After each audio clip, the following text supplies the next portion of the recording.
Le péché n'est jamais simplement considéré comme étant quelque chose d'abstrait. Il est toujours personnel, il a toujours rapport avec Satan. Toute la question se résume à ceci: est-ce que Satan gagne du terrain?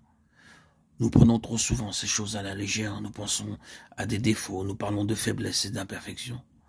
Nous nous sentons offensés, nous sortons de nos gonds, nous manquons d'amour, nous nous laissons peut-être emporter, et nous disons alors que c'est là notre faiblesse, notre défaut, notre imperfection, notre erreur. Eh bien, il se peut qu'il en soit ainsi, mais Dieu dit toujours, c'est un terrain pour Satan. Voilà ce qui rend cette chose si odieuse et d'autant plus mauvaise. Voyez-vous, Satan essaie toujours d'agir sur nos faiblesses et favoriser un tel terrain, puis ensuite, pour ensuite s'en emparer et l'utiliser à la fois comme terrain d'accusation contre nous, afin de nous ramener dans l'esclavage duquel nous sommes rachetés, et comme motif d'accusation à l'égard de Dieu. Rappelez-vous toujours que cette chose personnelle est l'essence de l'iniquité, qu'elle constitue le péché. Dieu ne considère pas le péché comme étant à part de la personne de Satan. C'est toujours ce dernier qu'il a en vue. Et il voudrait nous dire, eh bien, n'oubliez jamais que faillir n'est pas seulement une chose en elle-même, mais que c'est un très bon terrain pour Satan. Et à moins de le lui reprendre, de le faire mettre en état et sous protection, il va l'agrandir, l'établir, le consolider. Et il vous sera bientôt beaucoup plus difficile de rétablir la situation. Ce n'est pas simplement un incident, une erreur, un contretemps. Il y a une personne, tout un système mauvais à l'œuvre en rapport avec cela. Oui. Et quel est l'effet qu'il cherche à produire? Quelque chose qui se dresse contre Dieu. La rébellion, l'anarchie. Le Seigneur Jésus, en portant nos péchés en son propre corps sur le bois, fut l'agneau de Dieu qui ôte le péché du monde. 1 Pierre 2, 24. Jean 1, 29. Ne pensez-vous pas que cela soit une chose très merveilleuse, étant donné que le péché et l'iniquité, la rébellion, l'anarchie, cette chose qui toujours provoque une rupture et se déchaîne contre Dieu, qu'un agneau règle tout cela? Un agneau est le symbole même de la soumission, n'est-ce pas?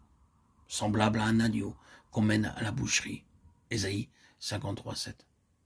C'est exactement l'autre extrême de ce qui est sans loi et rebelle. L'agneau de Dieu a ôté le péché par l'intégralité de sa soumission à Dieu. Il a défait l'insoumission de Satan. Je pense que cela est frappant. Vous voyez les principes qui agissent, des principes puissants exprimés dans deux personnes. Le principe de l'anarchie en Satan, le principe de la soumission en Christ. Ces deux principes se livrent un combat à mort, et c'est l'agneau qui est vainqueur. Est-ce que cela ne valorise pas l'œuvre de la croix, l'effet de la croix?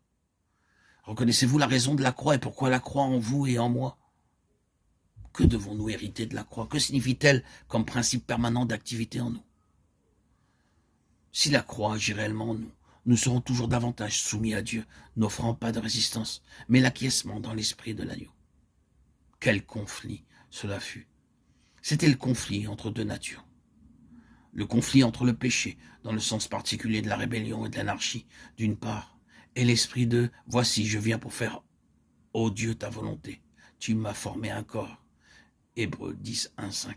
D'autre part, et par ce corps sur le bois, il a traité cette autre chose, l'iniquité de cet univers personnifié en Satan. Maintenant a lieu le jugement de ce monde. Maintenant le prince de ce monde sera jeté dehors. 1 Jean 12, 31. Nous éprouvons notre impuissance en cherchant à saisir cette question de la croix. Ce fut une chose tellement immense qui se produisit alors. Je reviens à ceci. Dieu dit, nous allons régler cela ici et maintenant, une fois pour toutes. Le péché, dans le sens que nous lui avons donné, a été rencontré là, dans toute sa force. Le Jourdain regorge par-dessus toutes ses rives. Quel flux! Et il fut complètement et définitivement épuisé.